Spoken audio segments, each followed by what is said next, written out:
All right, y'all, welcome back to the channel. So I'll leave a link below in the description. I don't know if you guys just want me to put stuff in the community page about this, or like I always kind of do, just do a quick video on this. So put down in the comments what you prefer. I know a lot of people don't get those community page notifications, but I've been trying to at least put it out there more so people can get used to seeing that. But anyway, it says here in this article, ex-CIA pilot says U.S. buried huge UFO that was too big to move.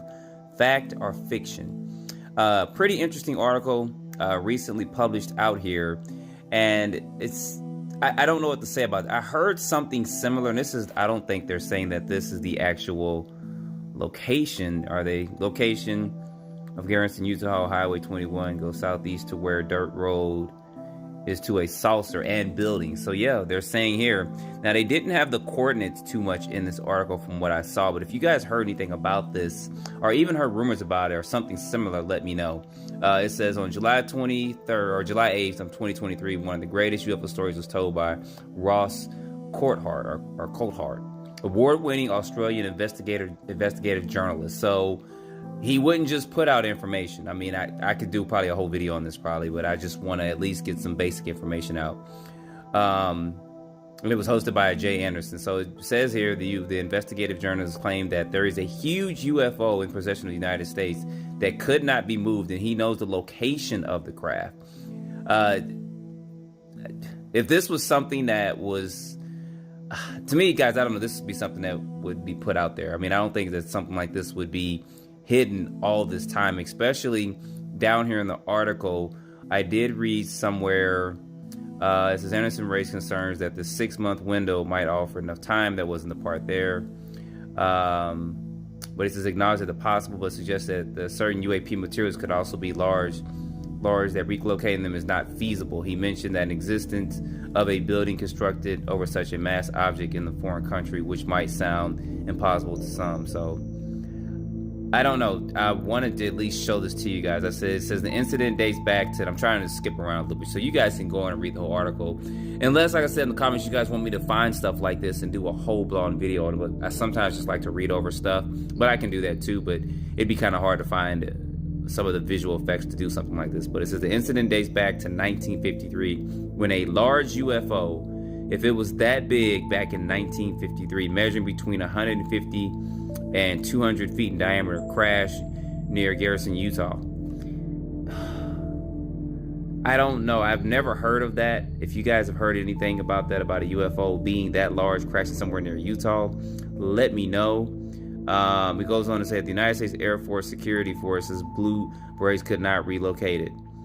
Consequently, a decision was made to bury the UFO on spot.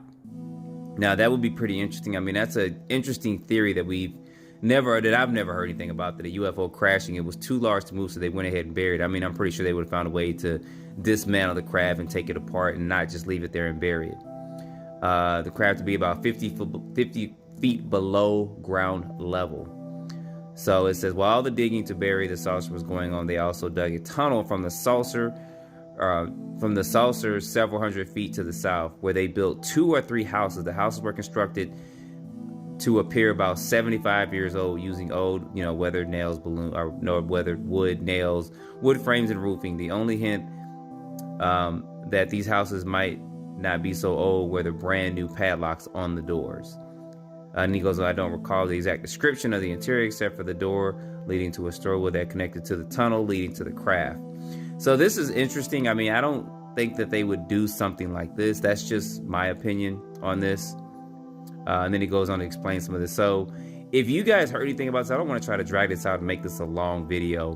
But here's somebody saying their comment: if it was too big to move, and when did the U.S. move it to another country? Yeah, that would be my questions on this whole thing. And here's their contact information too. My question is, if something this large actually crashed, someone else would have seen it. I mean, even in the 50s, we got photos and stuff of particular craft and stuff like that. And if it crashed, I don't think it would just land down and crash. It'd probably crash and leave like crash material or something like that. We've seen what we thought was some videos of UFO and stuff crashing in the past. But if something was to crash, it would actually leave marks in the ground and stuff. It wouldn't just crash in one spot. So they'd have to cover up the part where it actually landed, maybe hit maybe once or twice, and then actually had a stopping point. But those are just some of my theories, just thinking about this offhand. But put down in the comments what you guys think. If you want, go over there and check this article out, and then come back on here and comment, because I'm interested to hear some of you guys' thoughts on this particular article here. I don't think there's anything there, how and why, and this is probably the original article here going down to it. So there's a couple of things in there. You guys put down what you guys think about this. I'll see if I can find some more information if I get some time to look into this, or if someone has a link or knows something about this, we'll know. We can probably dig a little bit more into this. So as always, don't forget to like, subscribe, put your comments down below, and stay tuned for the next video. Appreciate you guys watching.